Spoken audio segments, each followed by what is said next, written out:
بله اینجا میبینید این یک طبیعت بکر خدادادی کوه شاه در منطقه بافت کرمان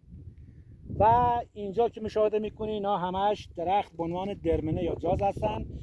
و این تپه که اینجا میبینی و این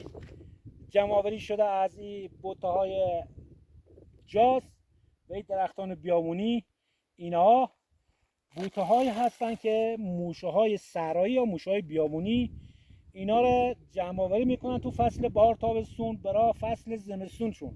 چون اینجا برف میریزه، ارتفاع برف تا 1 متر هم بالا میاد و اون موقع هیچ دار درختی نیست که استفاده کنه و خودش حفره‌های ایجاد کرده زیر زمین، سوراخ خونه زیر زمینه، از زیر زمین میاد از پایین از همین خوراکی‌ها، همین چوب‌هایی که ذخیره کرده چکار میکنه؟ استفاده میکنه. خودتون هم میدونید چوب‌ها استفاده کرده و این هم فضولات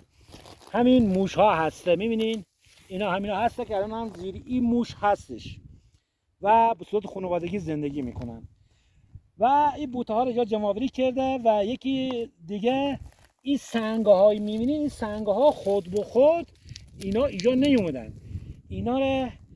خود موش ها که خداوند بهشون یه استعداد داده یه جوری خودشون درک میکنن، این سنگریزه های جمع کردن آوردن روی بوته ها که اینا رو باد نبره، جابجا نکنه یا عوامل فرسایشی این بوته هایی که جمع شده با غذاشونه و فصل زمستون از بین نرن. بله این یک